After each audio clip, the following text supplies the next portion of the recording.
Good morning student. जैसा कि हमने पिछले लेक्चर में डाइजेस्टिव सिस्टम, पिछली वीडियो में जो हमने पढ़ा था डाइजेस्टिव सिस्टम, उसका नेक्स्ट पार्ट है ग्रसनी। ग्रसनी की बात करें तो ग्रसनी जो है वो जो श्वसन पथ और भोजन पथ दोनों का एक संयुक्त स्थान होता है। यानी ये वो स्थान होता है जहाँ पर मुख गुहा और श्वास नली दोनों आकर खुलती हैं। यहाँ पर एक और चीज कि अंतःकरणों से निकलने वाली एक विशेष प्रकार की नलिकाएं होती हैं, यूस्टेशियन नलिका, वो भी छिद्रों के माध्यम से आकर यहाँ खुलती हैं। यहाँ तीन प्रकार की स्ट्रक्चर आकर खुलती हैं। एक है आपका नासा गुहा, दूसरा है भोजन मुख गुहा और तीसरा है आपका अंतःकरण की यूस्टेशियन नलिका। हम सीधा सीधा सा कह सकते हैं कि एक प्रकार का जंक्शन है जहाँ पर बहुत सारे पथ आकर एक साथ खुलते हैं। तो हम बात करें, यहाँ देखें तो ये ऊपर का जो है आपका, ये है आपकी नासा गुहा और दूसरा जो है ये आपका कहलाती है मुख गुहा। ठीक है। यहाँ पर ये नासा गुहा जो है, यहाँ पर दो छिद्र होते हैं जिनको हम कहते हैं आंतर नासा छिद्र। हम बात करें तो प्रारंभ में जो नासा गुहा है या नासा पथ है वो ऊपर की ओर होता है, जबकि मुख गुहा जो होती है वो नीचे की ओर होता है। नासा गुहा जो है आंतर नासा छिद्रों की सहायता से कहाँ आकर खुलती है? फेरिंक्स में या ग्रसनी में आकर खुलती है। मुख गुहा की बात करें तो मुख गुहा सीधे ही फेरिंक्स में जाकर खुलती है। हमने पहले भी बात की थी कि मुख गुहा की जो छत है, जिसका निर्माण तालु के द्वारा किया जाता है, और इस तालु का जो पिछला भाग है वो कहलाता है आपका कोमल तालु। इस कोमल तालु का अंतिम सिरा जो है वो एक घुंडी समान संरचना का निर्माण करता है, जिसे हम कहते हैं उबूला। क्या कहते हैं? उबूला। इस उबूला का मुख्य कार्य होता है कि भोजन को निगलते समय भोजन आंतर नासा छिद्रों में प्रवेश ना करे। इसे रोकने के लिए यहाँ पर एक घुंडी समान संरचना उबूला पाई जाती है। नेक्स्ट बात करते हैं हम फेरिंग जो है। फेरिंग जो है वो एक छिद्र की सहायता से, और इस छिद्र का नाम है आपका घाटी द्वार, या हम सीधा सीधा सा क्या कह सकते हैं इसको? ग्लॉटिस। इस घाटी द्वार की सहायता से श्वास नली में खुलता है। कहाँ खुलता है? श्वास नली में। इस घाटी द्वार के ऊपर एक ढक्कन नुमा संरचना पाई जाती है।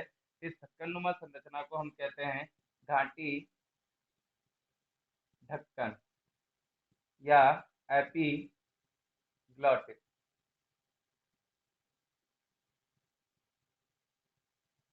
इस एपिग्लॉटिस का मुख्य कार्य होता है कि भोजन को निगलते समय भोजन इस घाटी द्वार की सहायता से श्वास नली में प्रवेश ना करे। भोजन को निगलते समय ये घाटी ढक्कन इस घाटी द्वार को ढक देता है, जिससे भोजन जो है वो निगल द्वार के माध्यम से सीधा ग्रसिका में प्रवेश करता है और घाटी द्वार में या श्वास नली में प्रवेश नहीं करता है। क्लियर यहाँ तक? हम बात करें, ग्रसनी जो है एक छिद्र के माध्यम से, और इस छिद्र का नाम है आपका निगल द्वार। निगल द्वार, या हम कह सकते हैं गलेट। इसकी सहायता से पीछे की तरफ किसमें खुलती है? ग्रसिका में खुलती है। ग्रसिका या ऊसोफेगस। ऊसोफेगस या ग्रसिका में खुलती है। नेक्स्ट इससे रिलेटेड एक पॉइंट है, ग्रसनी में किसी भी प्रकार का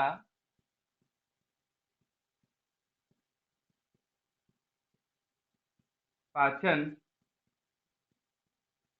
व अवशोषण नहीं होता।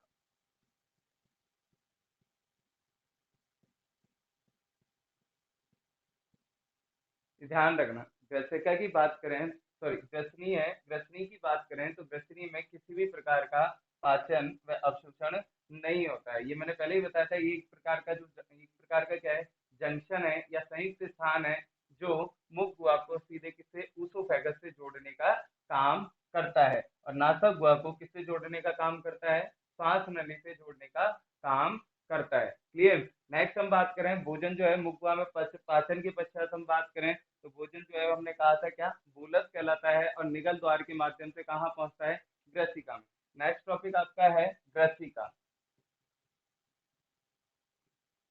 या हम बात करें ऊसोफेगस। क्लियर।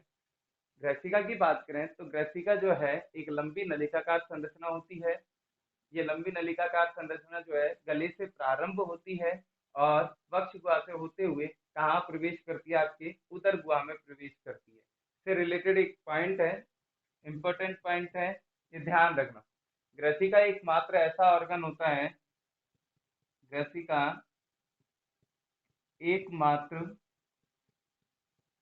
ऐसा अंग होता है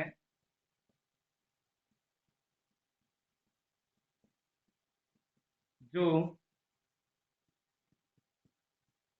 वक्ष गुहा से होकर डायफ्राम को भेदता हुआ, डायफ्राम का मतलब तनुपट या मध्यपट,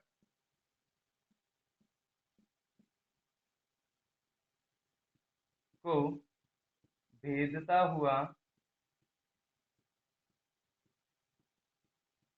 उदर गुहा में प्रवेश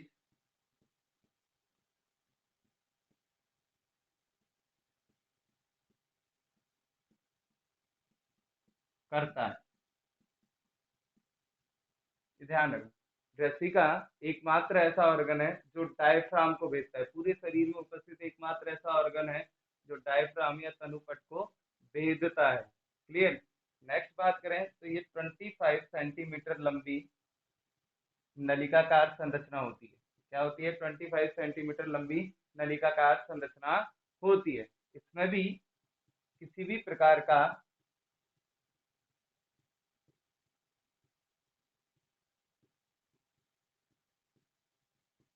पाचन व अवशोषण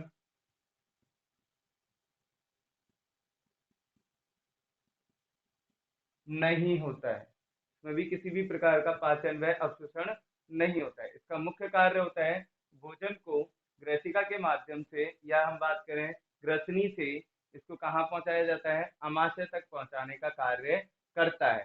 क्लियर। तो ये 3 पॉइंट इससे रिलेटेड है जो आपको याद रखने हैं। ग्रसिका में भी किसी भी प्रकार का पाचन व अवशोषण नहीं होता और इसका मुख्य कार्य होता है भोजन को ग्रसनी से कहाँ तक पहुंचाया जाता है, आमाशय तक। अब इससे रिलेटेड एक पॉइंट बात करते हैं, हम औतिकी की बात करते हैं।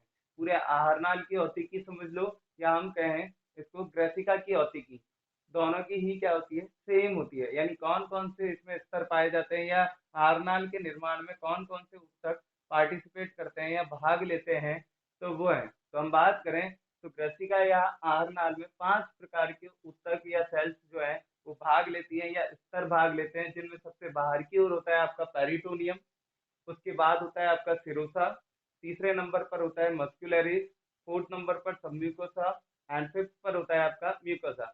ये स्तर जो है वो सिक्वेंस वाइज है, सबसे बाहर की ओर पेरिटोनियम ही होगा, उसके बाद सिरोसा होगा, तीसरे नंबर पर मस्कुलरिस होगा, फोर्थ पर सबम्यूकोसा और फिफ्थ पर म्यूकोसा होगा। ये थोड़ा सा इसमें ध्यान रखना, सब म्यूकोसा और म्यूकोसा जो है ये दोनों स्तर श्लेष्मा का स्रावण करते हैं। किसका स्रावण करते हैं? श्लेष्मा का। क्लियर। सब म्यूकोसा और म्यूकोसा दोनों स्तर जो है वो श्लेष्मा का स्रावण करते हैं, और ये दोनों, ये जो श्लेष्मा है ये एंजाइमों से आहारनाल के स्तरों की या आहारनाल में होने वाली क्षति को क्या करता है, रोकने का काम करता है। ये ध्यान रखना, ये श्लेष्मा जो है आहारनाल को प्रोटेक्ट करता है, किसके? एंजाइमों के प्रभाव से। क्लियर। नेक्स्ट बात करते हैं, यहाँ पर जो भोजन है वो जो गति करता है, ग्रसिका में जो भोजन की होने वाली जो गति है वो बहुत इंपॉर्टेंट है, और वो गति है ग्रसिका में। नेक्स्ट पॉइंट यहाँ बात करते हैं हम, और इम्पोर्टेंट है, ग्रसिका में भोजन कृमाकुंचन गति करता हुआ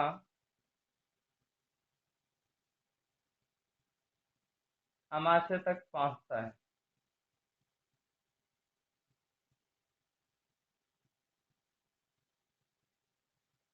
तो यहाँ पर ये पॉइंट जो है कृमा कुंचन गति, ये इंपॉर्टेंट है। ठीक है, ये याद रखनी है कि ग्रसिका में होने वाली जो भोजन की गति है या बोलस की जो गति है वो कौन सी है, कृमा कुंचन गति या पेरिस्टैटिक मूवमेंट। और यही गति करता हुआ जो है भोजन जो है या बोलस जो है वो कहाँ तक पहुंचता है, आमाशय तक पहुंचता है। ये इस प्रकार की गति जो है किसमें पाई जाती है, कैंचुए में पाई जाती है। यानी हम कहें कि इस तरीके से मैंने कहा कि कैंचुए का अग्र सिरा जो है वो आगे की तरफ स्वतंत्र होता है और आगे की तरफ क्या करता है, गति, और आगे का सिरा जो है वो जमीन से अटैच हो जाता है और स्थिर हो जाता है। फिर इसका पीछे का सिरा जो है वो क्या होता है, स्वतंत्र होता है और उठता है और आगे की तरफ गति करता है। इसी प्रकार फिर पीछे का हिस्सा जो है वो स्थिर हो जाता है, आगे का सिरा स्वतंत्र हो जाता है। तो इस प्रकार की होने वाली जो गति है वो आपकी क्या कहलाती है, कृमा कुंचन में होने वाली कृमा कुंचन गति को हम इस प्रकार भी दर्शा सकते हैं।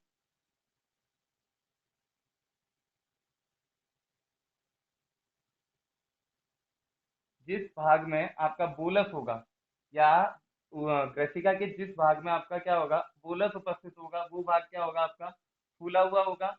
और जिस भाग में आपका क्या होगा, अगर बोलस उपस्थित नहीं होगा वो क्या होगा आपका, संकुचित होगा। क्लियर। नेक्स्ट हम बात करें, ये आगे गति करता हुआ तो इसका जो मध्य भाग है वो इसका क्या हो जाएगा, फूल जाएगा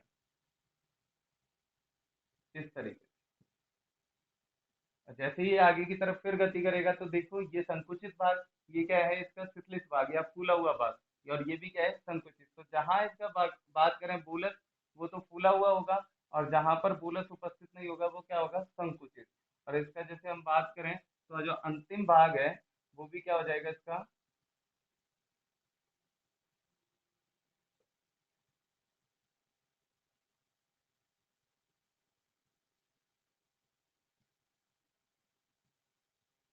ये क्या हो गया आपका, बोलस।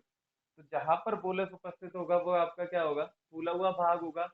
और जहां पर ये जो है बोलस उपस्थित नहीं होगा वो कैसा होगा आपका, शिथिल। तो इस प्रकार की जो गति होती है वो आपकी कहलाती है क्या, कृमा कुंचन गति। और कृमा कुंचन गति करता हुआ ये जो बोलस है ये कहाँ पहुंचता है आपका, अमाशय तक पहुंचता है। कहाँ पहुंचता है, अमाशय तक। तो ये ध्यान रखना, यहाँ पर भी किसी भी प्रकार का पाचन व अवशोषण।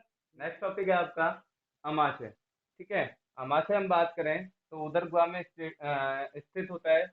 आपका कहाँ सिचुएटेड होता है, उदर गुहा में।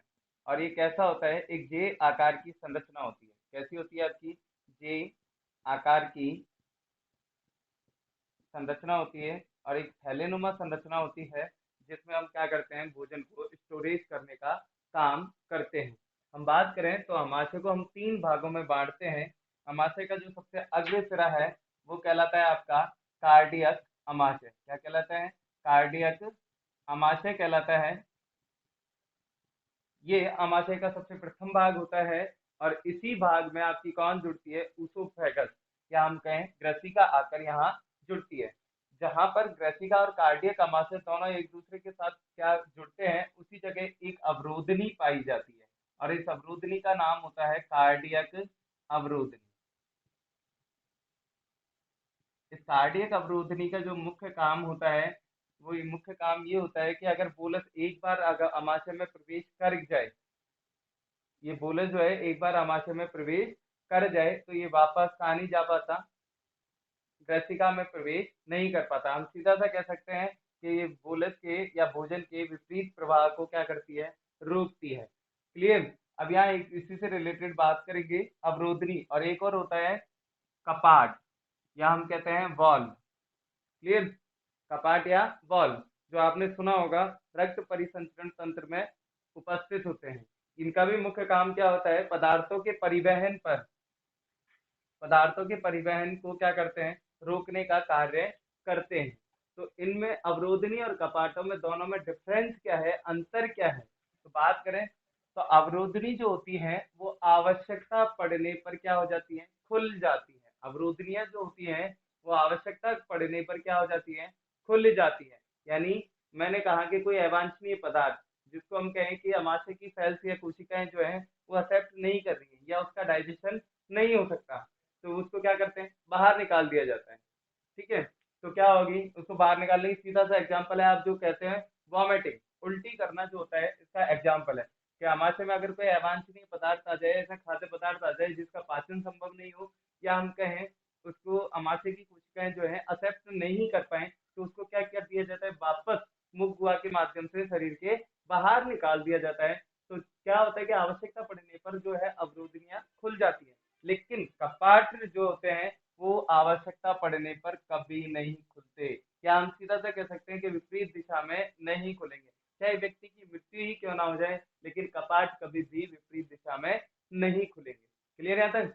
सेकंड जो पार्ट होता है इसका, हम बात करें, प्रथम भाग जो है कार्डियक अमाशय होता है। ये अमाशय का सबसे अग्रभाग या प्रथम भाग होता है, जो ग्रसिका और अमाशय को जोड़ने का काम करता है। नेक्स्ट बात करते हैं, दूसरा जो भाग है वो कहलाता है आपका फंडिक अमाशय या फंडिक भाग। ये अमाशय का जो होता है मध्य भाग होता है और सबसे बड़ा भाग होता है।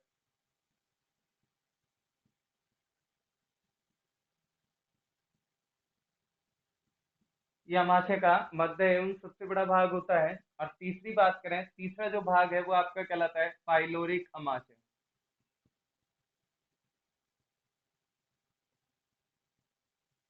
ये अमाशय का अंतिम भाग होता है। और ये जो है ये छोटी आंत के सबसे अग्र भाग, जिसकी हम बात करें ग्रहणी से आकर जुड़ता है। जहां पर पाइलोरिक अमाशय और ग्रहणी जिस स्थान पर मिलते हैं वहां पर भी एक अवरोधनी पाई जाती है, जिसे पाइलोरिक अवरोधनी कहते हैं। ये ध्यान रखना, पाइलोरिक अवरोधनी कहते हैं। इस पाइलोरिक अवरोधनी का काम, मुख्य काम होता है कि जब तक अमाशय में पाचन की क्रिया पूर्ण ना हो जाए तब तक भोजन को ग्रहणी में जाने से रोकती है। क्लियर है यहाँ तक? तो इसी के बंद होने के कारण लगभग यहाँ जो भोजन है वो लगभग लगभग कितने रुकता है, 3 से 4 घंटे यहाँ आकर स्टे करता है। तो अमाशय में जो भोजन है वो 3 से 4 घंटे रुकता है।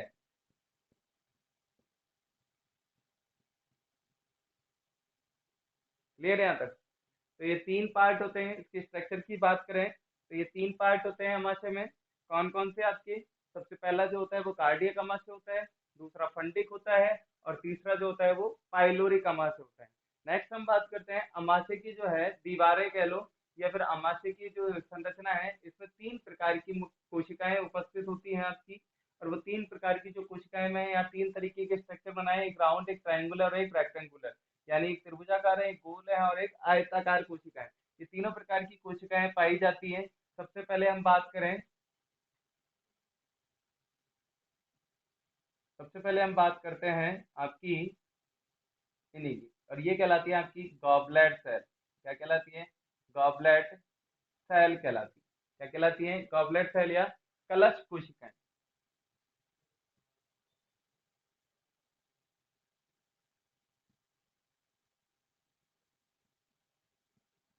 क्लियर? दूसरी जो है रेड कलर की, ये कहलाती है आपकी ऑक्सेंटिक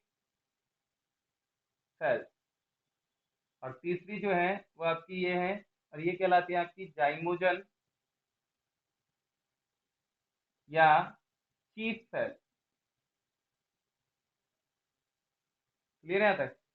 ये 3 प्रकार की आपकी अमाशय में जो है कोशिकाएं उपस्थित होती हैं। पहली गॉबलेट सेल, दूसरी ऑक्सिंटिक और तीसरी जाइमोजन या शीथ सेल होती है। हम बात करें तो इन कलश कोशिकाओं से मुख्यतः क्या होता है, म्यूकस का स्रावण होता है, श्लेष्मा का स्रावण होता है। किसका होता है? म्यूकस। ऑक्सिंटिक सेल से जो है एचसीएल का स्रावण होता है, और जाइमोजन या शीथ सेल से होता है पेप्टिक रस का स्रावण होता है, पेप्टिक जूस का स्रावण होता है। क्लियर यहाँ तक? म्यूकस, एचसीएल और पेप्टिक जूस कौन कौन सी सेल्स भी हैं इनका स्रावण करती हैं, वो हमने देखी। गॉबलेट है म्यूकस, ऑक्सिंटिक एचसीएल और जाइमोजन है या शीथ सेल है वो पेप्टिक। ये तीनों मिलकर, म्यूकस, एचसीएल और पेप्टिक, ये तीनों मिलकर आपके बनाते हैं क्या? गैस्ट्रिक जूस, या हम कहें जठर रस। और इसकी पीएच जो होती है वो होती है 2 से 3। ठीक है? और इस जठर रस में विभिन्न प्रकार के एंजाइम्स उपस्थित होते हैं जो अमाशय में पाचन की क्रियाविधि पूर्ण करते हैं। अब यहाँ इससे पहले पाचन की क्रियाविधि पढ़े उससे पहले एक इंपॉर्टेंट क्वेश्चन बनता है आपका, बहुत इंपॉर्टेंट है, कई बार एग्जाम्स में पूछा गया है, एचसीएल के कार्य। शॉर्ट क्वेश्चन बनता है आपका एचसीएल की कार्य। एचसीएल का कार्य क्या है? पहला, भोजन को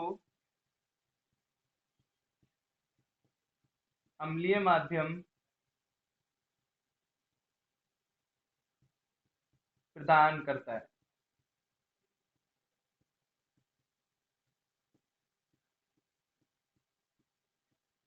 दूसरा है, भोजन को सड़ने से बचाता है।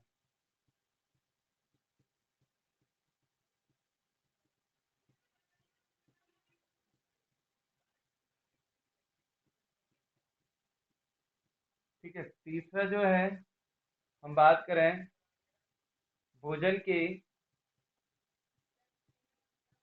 कीमड़ भागों को पचाता है।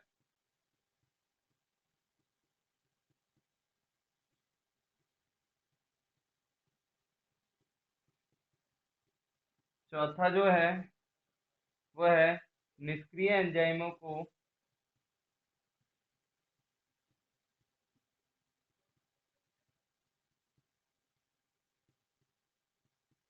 सक्रिय करता है।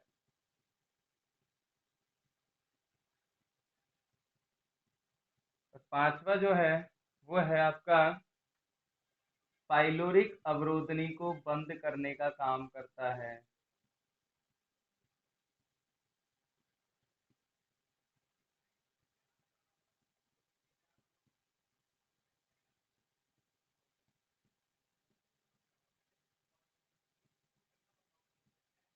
पाइलोरिक अवरोधनी को बंद करता है। तो देखो दोबारा डिस्कस करते हैं। भोजन को अम्लीय माध्यम प्रोवाइड करवाता है, भोजन को सड़ने से बचाता है, यानी भोजन में उपस्थित सूक्ष्म जीव या हम बात करें जो भी जीवाणु आते हैं उनको क्या करता है? नष्ट करता है, जिससे भोजन जो है वो सड़ने से बचता है।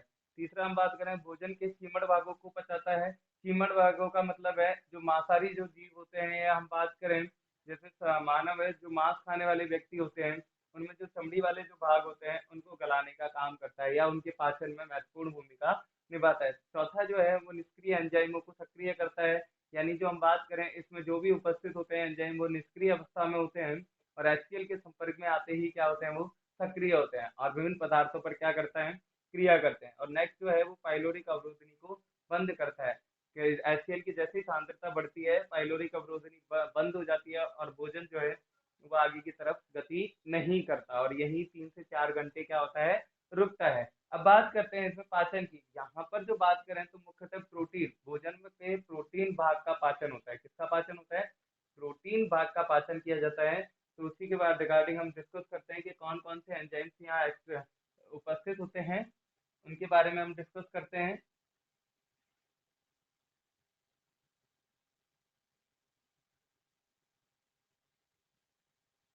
तो बात करें तो यहाँ पर जो एंजाइम उपस्थित होते हैं, अमाशय में पाचन। नेक्स्ट टॉपिक हम करते हैं अमाशय में पाचन।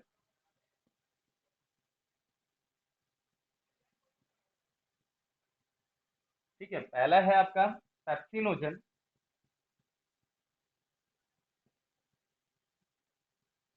ये एचसीएल के संपर्क में आते ही पीएच की बात करें तो 2 से 3 होती है और ये कन्वर्ट होता है आपका किसमें?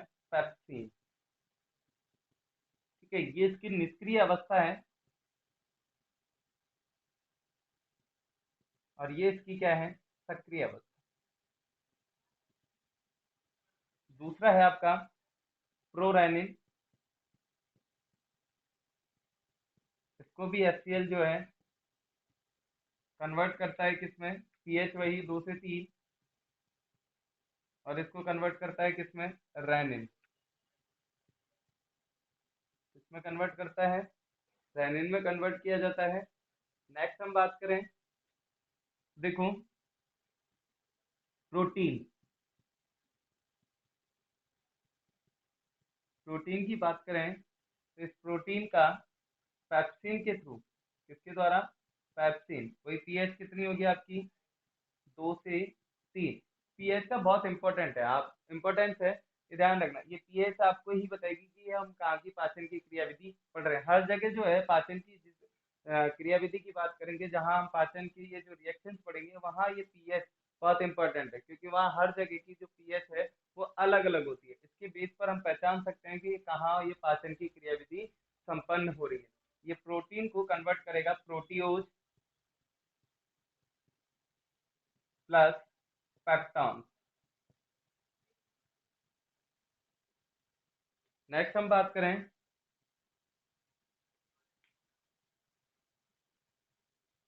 कैसीन, और ये आपकी होती है क्या, दुग्ध प्रोटीन।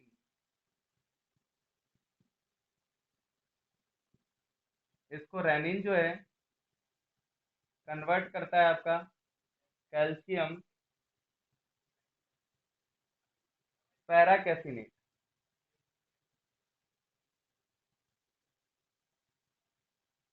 ठीक है, वही पीएच की बात करें तो वही रहेगी आपकी, पीएच जो है 2 से 3 रहती है। क्लियर। तो ये जो पाचन की क्रियाविधि है ये कहाँ होती है, आपके आमाशय में। अब इससे रिगार्डिंग 2 इंपॉर्टेंट पॉइंट हैं। पहला मुख्य है, इंपॉर्टेंट है बहुत, मुख्य है प्रोटीन पाचक एंजाइम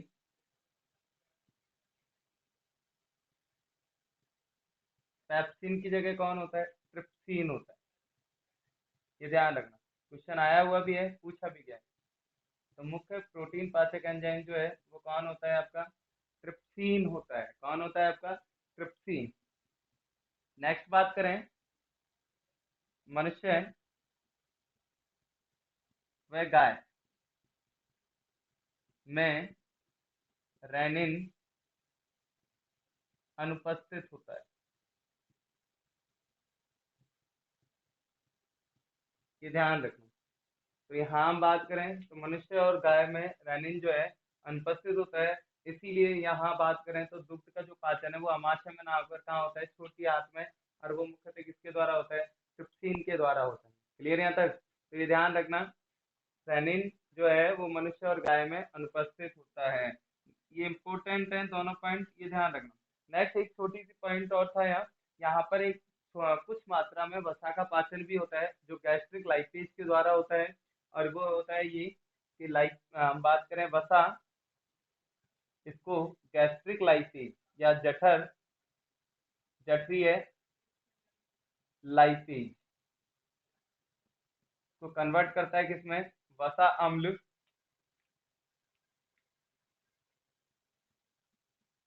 प्लस ग्लिसरॉल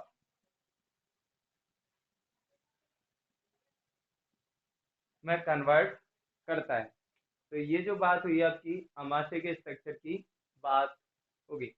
नेक्स्ट, अमाशय में पाचन के पश्चात जो भोजन है वो एक पतला हो जाता है, यानी अत्यधिक पतला हो जाता है। और आपका जो है अमाशय में पाचन के पश्चात जो है भोजन जो है वो आपका क्या कहलाता है, काइम कहलाता है। क्या कहलाता है, काइम। ये ध्यान रखना, मुगुआ में जब पाचन हुआ था वहां भोजन को हमने कहा था बोलस। अमाशय में पाचन के पश्चात जो है भोजन को क्या कहलाता है आपका, काइम कहलाता है। और ये काइम अब यहाँ पर जैसे ही अमाशय में भोजन का जब पाचन हो जाता है तो एचसीएल की सांद्रता जो है वो क्या हो जाती है, कम हो जाती है, और पाइलोरिक अवरोधनी खुल जाती है। और ये काइम जो है वो अमाशय से होता हुआ कहाँ एंटर होता है, छोटी आंत के प्रथम भाग ग्रहणी में प्रवेश करता है। तो नेक्स्ट टॉपिक हम ग्रहणी पढ़ेंगे। वो नेक्स्ट